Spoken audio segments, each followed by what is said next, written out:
Assalamualaikum warahmatullahi wabarakatuh. A'udzu billahi minasyaitonir rajim. Bismillahirrahmanirrahim. Alhamdulillahi rabbil alamin. Allahumma salli wa sallim ala sayyidina Muhammad wa ala ali sayyidina Muhammad. Rabbi shrah li sadri wa yassir li amri wahlul 'uqdatam min lisani yafqahu qawli. Qala Rasulullah sallallahu alaihi wasallam, naddarallahu mar'an sami'a minna haditsan fahafidhahu hatta yuballighahu. Rasulullah sallallahu alaihi wasallam bersabda, semoga Allah menjadikan wajah orang-orang yang mendengarkan hadis, menyimpannya kemudian menyampaikannya kepada orang lain, Allah jadikan wajahnya berseri-seri di dunia dan di akhirat karena banyak menerima nikmat dari Allah Subhanahu wa taala. Kaum muslimin rahimakumullah. Pada kesempatan kali ini, marilah kita sama-sama kembali membaca hadis-hadis sahih karangan Imam Suyuti dalam kitab Al-Jami' Shaghir. Pada kali ini kita akan membaca hadis-hadis tentang susu, pengobatan dengan susu, khususnya tentang susu sapi. Pada hadis nomor 1561, Rasulullah sallallahu alaihi wasallam bersabda, albanul baqari shifaun wa samnuha dawaun wa luhumuha daun. Artinya hadis nomor 1561, susu sapi adalah penyembuh atau obat, lemaknya adalah obat, dan dagingnya adalah penyakit. Hadis riwayat Imam Tabrani dalam Al-Kabir dari Malikah binti Amr. Status hadis ini hasan. Penjelasan singkat, susu mengandung banyak zat gizi penting dan nutrisi alami yang sangat bermanfaat. Di antaranya kalsium, vitamin D, vitamin A, zinc, zat besi, tiamin, asam amino, dan berbagai zat gizi penting lainnya yang dibutuhkan tubuh. Jadi Rasulullah Sallallahu Alaihi Wasallam di sini menjelaskan bahwa di dalam sapi itu ada 3 hal. Yang pertama susunya, susu sapi itu bisa menjadi syifa, penyembuh. Dan yang kedua gajih atau lemak sapi itu bisa menjadi penawar atau obat. Sedangkan dagingnya itu bisa menjadi penyakit. Tentu baik penggunaan susu sapi yang dimanfaatkan sebagai obat penyembuh atau lemak yang akan dimanfaatkan sebagai obat dan daging yang akan dimakan supaya tidak menjadi penyakit membutuhkan proses pengolahan khusus yang tepat dan bermanfaat. Kuncinya di situ, di proses pengolahannya. Meskipun susu itu obat, tapi pengolahannya kalau tidak bagus dan tidak tepat, maka akan berubah menjadi penyebab penyakit. Sedangkan pada zaman sekarang, kita itu sudah menjumpai produk susu sangat banyak variannya. Mulai dari susu untuk anak-anak yang baru lahir sampai susu buat orang tua yang sudah mau meninggal itu ada, tinggal pilih. Umur Anda berapa, datang ke toko obat, datang ke supermarket, pilih, di sana ada. Umur 5 tahun ada, umur 50 tahun ada, 60 tahun ada, 40 tahun ada. Itu klasifikasi pemanfaatan susu sapi berdasarkan usia. Nah, Rasulullah Shallallahu Alaihi Wasallam sudah mengabarkan sejak ribuan tahun yang lalu akan manfaat susu sapi secara global. Kemudian kalau Anda mau mencari susu sapi berdasarkan khasiatnya juga ada. Ada susu buat tulang, ada susu buat pencegahan penyakit kanker, ada susu buat penyakit mah juga ada susu buat orang-orang diabetes ada, dan lain-lain banyak sekali. Hal tersebut menunjukkan kebenaran sabda Rasulullah Sallallahu Alaihi Wasallam beberapa ratus tahun yang lalu bahwa albanul baqari shifaun wasamnuha dawaun waluhumuha daun. Susu sapi adalah penyembuh, lemaknya adalah obat, dan dagingnya adalah penyakit. Jelas ya? Maka kita sebagai umat Islam sudah seyogianya di rumah kita, di meja makan kita itu ada susu sapi. Kalau bisa kita konsumsi setiap hari, kalau tidak bisa berapa hari sekali. Niatnya jelas, melaksanakan sunnah Rasulullah Sallallahu Alaihi Wasallam.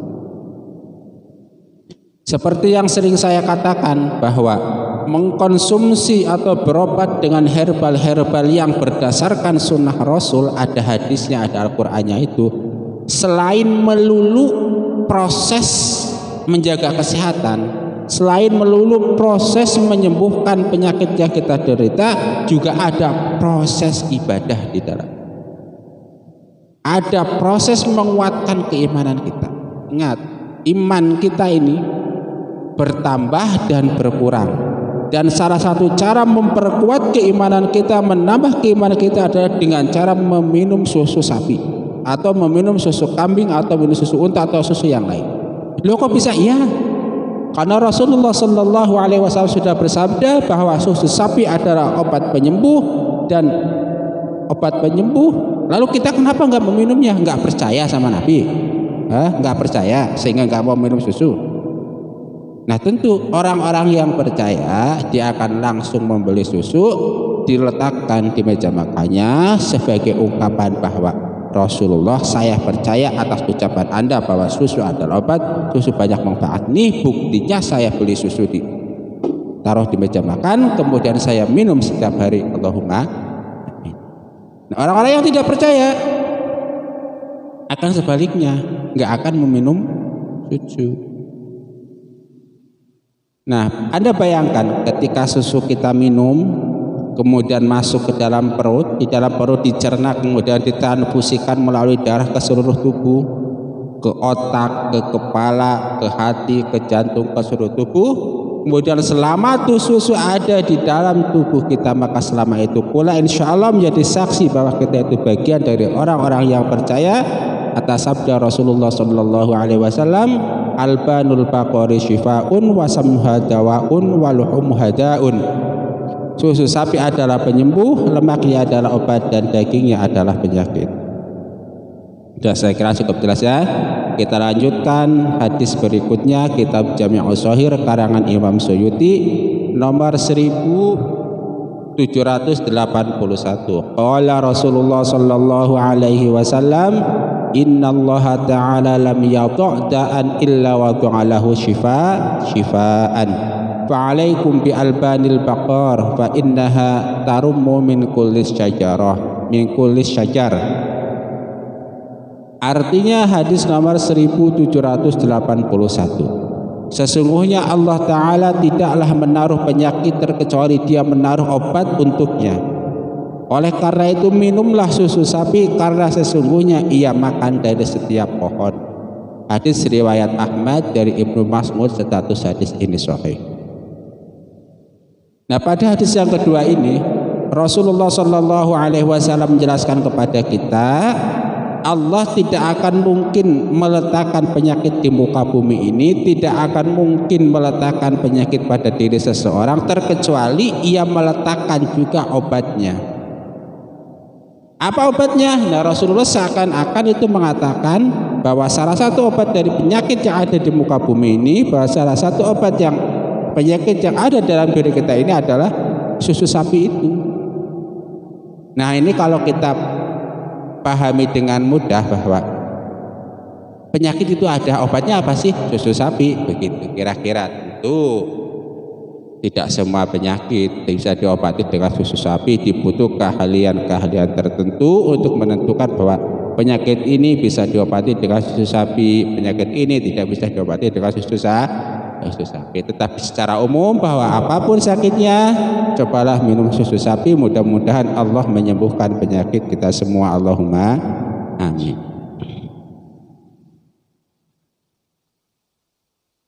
Nah, Rasulullah pun menyebutkan alasan kenapa susu sapi sangat bermanfaat bagi kehidupan kita. Fa innaha tarumu min kulli syajar. Karena sesungguhnya sapi makan dari setiap rumput, makan dari setiap tanaman. Dengan kata lain begini, setiap tanaman itu biasanya mengandung zat-zat obat yang bermanfaat bagi pengobatan dan kehidupan manusia. Nah, zat obat yang ada di dalam tumbuh-tumbuhan itu kemudian dimakan oleh sapi, dicerna. Kemudian ada pencernaan sapi, dipilah-pilah, dikumpulkan khasiatnya dalam yang namanya susu sapi. Nah, saripati tanaman itulah pada hakikatnya yang kemudian bisa kita minum sebagai obat atau suplemen kehidupan kita.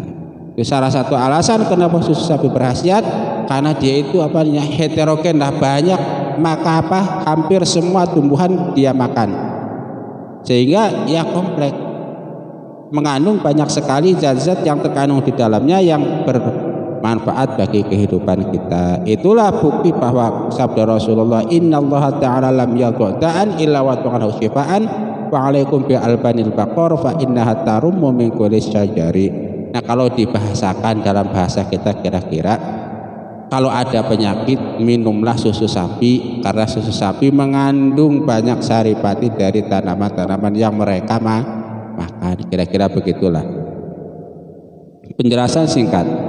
Beberapa manfaat susu sapi misalnya adalah bagus bagi tulang dan gigi, mencegah dan menurunkan resiko terkena penyakit serangan jantung, mengurangi resiko penyakit diabetes tipe 2, mencegah dan menurunkan resiko penyakit kanker dan usus, meningkatkan kualitas tidur dan menetralisir racun dan lain-lainnya. Mengenai khasiat susu sapi secara rinci tentu pada zaman sekarang sudah sangat banyak. Di dunia maya Anda tinggal klik khasiat susu sapi di Google, Anda akan mendapatkan tuh puluhan situs yang menulis tentang khasiat susu sapi. Anda tinggal memilih situs-situs yang kira-kira bisa Anda percaya. Salah satu contohnya situs-situs yang populer, misalnya kompas.com atau Republika, atau situs-situs yang berakhiran dengan .co.id, itu biasanya situs resmi.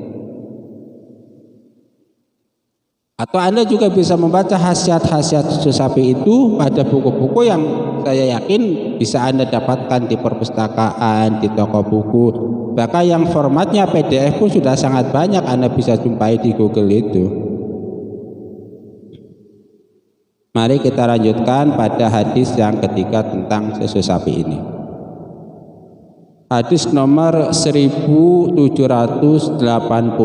kitab Jami'us Shaghir karangan Imam Suyuti. Qala Rasulullah sallallahu alaihi wasallam, innallaha ta'ala lam yanzil da'an illa anzala lahu syifaan illal harama fa alaikum bi albanil baqar fa innaha tarumu min kulli syajar.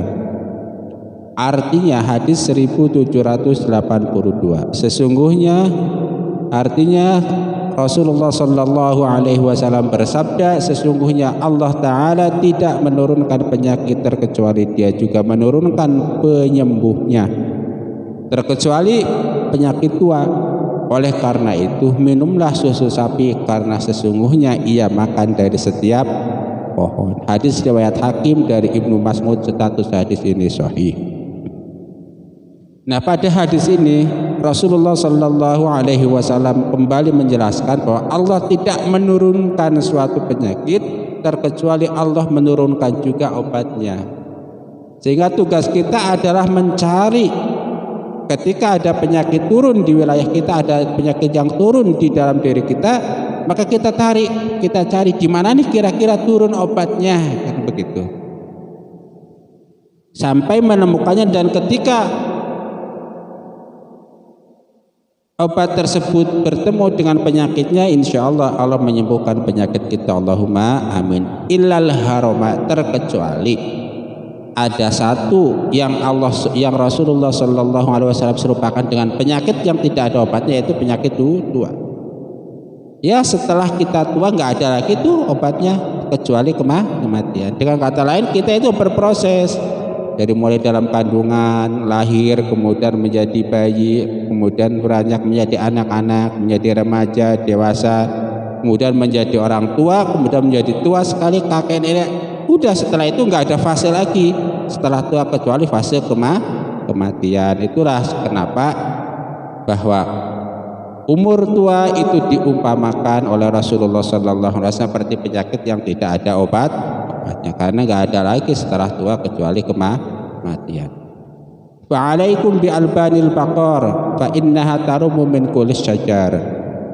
Nah, kembali Rasulullah SAW menegaskan kepada kita, nah kalau sampai terjadi ada penyakit yang turun di wilayah kita, maka salah satu obatnya untuk mengatasinya adalah dengan cara minum susu sapi. Kenapa susu sapi? Karena susu sapi makanannya itu banyak rumput lah, banyak pohon, hampir setiap makanan itu setiap tumbuh-tumbuhan dia makan, sehingga dari tumbuh-tumbuhan tersebutlah kemudian akan muncul obat-obatan yang terkandung dalam nutrisi susu sapi yang sangat bermanfaat bagi kehidupan kita. Allahumma amin. Kita lanjutkan hadis keempat dari kitab Al-Jami'us Shahih karangan Imam Suyuti. Hadis nomor 3273. Qala Rasulullah sallallahu alaihi wasallam, tadawau bi albanil baqar fa inni arju ay yaj'alallahu fiha shifaan fa innaha ta'kulu min kulli syajar. Artinya hadis 3273. Rasulullah sallallahu alaihi wasallam bersabda, berobatlah kalian dengan susu sapi, karena sesungguhnya aku berharap Allah akan menjadikan kesembuhan padanya, karena sesungguhnya ia makan dari segala pohon. Nah, pada hadis ini Rasulullah sallallahu alaihi wasallam kembali menganjurkan kita supaya berobat dengan susu sapi. Kenapa alasan Rasulullah kembali mengatakan bahwa karena sapi itu makan dari banyak pohon-pohon. Jadi seperti ada korelasi antara sapi dengan makanan yang dia makan, sehingga menghasilkan susu. Makin banyak variasi dari tumbuh-tumbuhan yang dimakan oleh seekor sapi, maka akan makin banyak pula khasiat yang mungkin dikandung oleh susu sapi. Nah, kalau sapi-sapi zaman sekarang yang sapi diternak yang makanannya hanya satu rumput, bahkan jenisnya mungkin hanya satu jenis rumput A misalnya, karena rumputnya sendiri itu rumput hasil budidaya yang diberikan kepada sapi, ya walau alam lah, mudah-mudahan juga tetap banyak manfaatnya dan khasiatnya. Allahumma amin. Yang baru pada hadis ini, fa inni arju ayyaj'alallahu fiha syifaan. Orang-orang yang mengkonsumsi susu sapi, orang-orang yang berobat dengan susu sapi itu didoakan oleh Rasulullah sallallahu alaihi wasallam semoga mendapatkan kesembuhan dengan ikhtiar minum susu sapi. Allahumma amin. Nah, itulah 4 hadis hasan dan hadis sahih dari kitab Sahih Al-Jami'us Shahih karangan Imam Suyuti, yang bisa kita pahami kesimpulannya bahwa satu, susu sapi itu mengandung banyak khasiat. Yang kedua, susu sapi bisa digunakan untuk ikhtiar mengobati segala penyakit yang kita derita. Dan yang ketiga, bahwa orang-orang yang berobat dengan susu sapi didoakan oleh Rasulullah SAW agar disembuhkan dari segala keluhan penyakitnya. Dan yang keempat, salah satu alasan kenapa susu sapi itu mengandung khasiat yang banyak karena sapi makan banyak jenis tumbuhan. Dan yang kelima, minum susu sapi bisa menjadi ciri dan penguat keimanan yang kita punya. Kalau kita mau minum susu sebab kita iman kepada sabda Rasulullah SAW yang sudah kita baca tadi itu, insya Allah imanan kita tambah makin full. Tetapi setelah ada orang-orang yang mendengarkan hadis-hadis Nabi tadi tentang susu, khususnya susu sapi ini, kemudian menolak kebenaran tentang susu sapi, tentang hadis Nabi itu, maka dia akan imannya akan menjadi turun, menjadi kufur terhadap hadis-hadis itu Nabi Na'udzubillahi min dzalik. Allahumma inna nas'aluka ilman nafi'a wa rizqan thayyiba wa amalan mutaqabbala.